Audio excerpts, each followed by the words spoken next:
Hey y'all, Caleb the camera guy here. So I had multiple people ask me how I did the color grade on the fan video. So today I'm just gonna walk you through that process. Let's get into the edit. Okay, so here's our shot with the color grade. I'm gonna turn this off. Now you can see what it was like naturally. This was an RGB light behind me, so I could have changed it to blue, but that would have been limiting because then I would have been stuck with that. So if I wanted to go with a different color, like more red tones or anything like that, it would be much harder to get there with the color grade.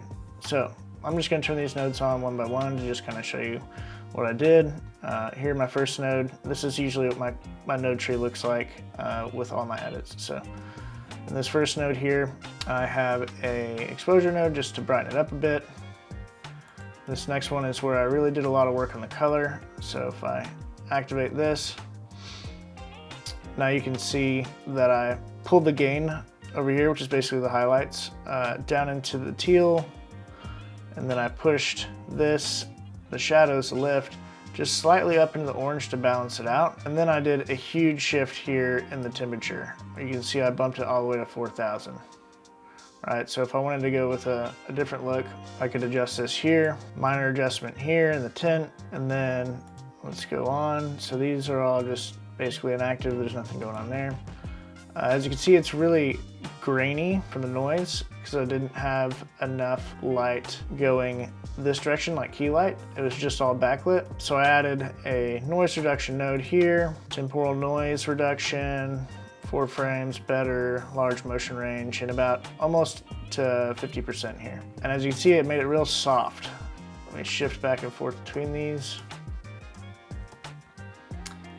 It smoothed everything out. So after that, I applied my LUT, and that just really brought everything together, and then a little bit of sharpness back into the image. So the way I would typically work this is I would start with my LUT.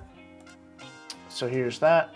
And I believe this is just a Phantom LUT. I highly recommend the Phantom LUTs. If you haven't ever checked them out, I'd go to that page. You can just Google Phantom LUTs, and he has some built for all cameras, and I think they're like 70 or 80 bucks, but worth every penny for sure. And as you can see, if maybe I wanted to do this, if I would have turned that RGB light blue, then it would have been much harder to get this look right off the bat. This still looks like super cool. I like this warm look, but the Phil Collins song is kind of a dark song.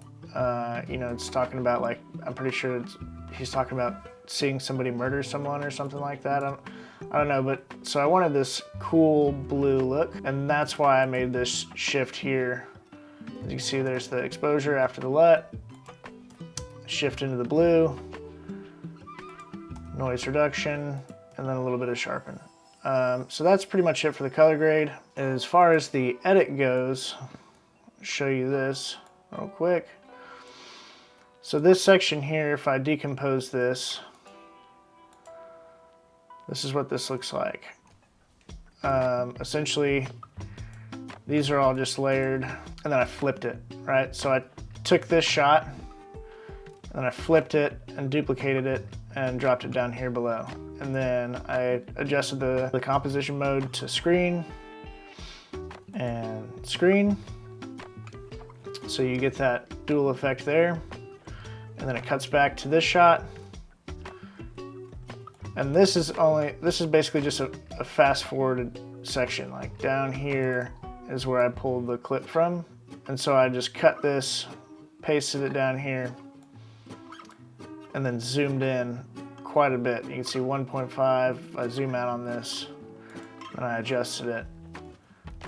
And the reason I did that is because I wanted the face to come together. So if I go like this, I delete this,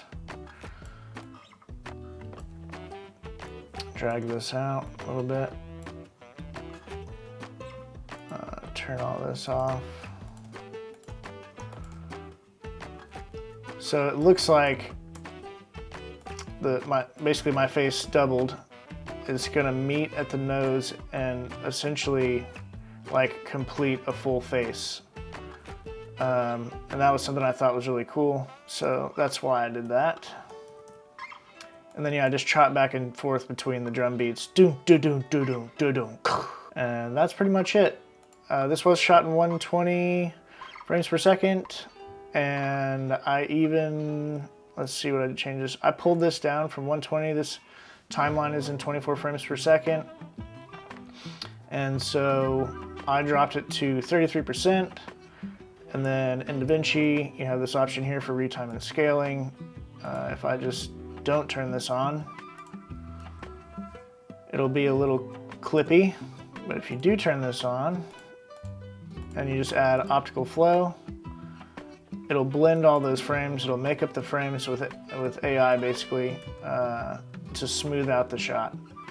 Right now my computer's running a little slow, so this isn't an actual of what it looks like, but you know, it's much more smooth with that optical flow added on there.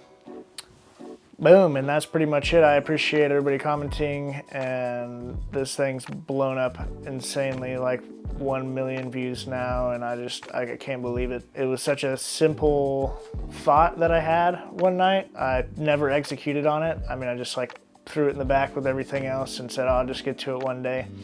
And then I finally, you know, had some free time and was sitting around and thought, well, why don't we just do something a little fun tonight? And that one thought and that one idea just had exploded, and I appreciate all the love and all the feedback, everybody sharing and commenting and liking and all that stuff. It's really awesome. Thank you so much for watching. Please subscribe to the channel if you want to see more stuff like this.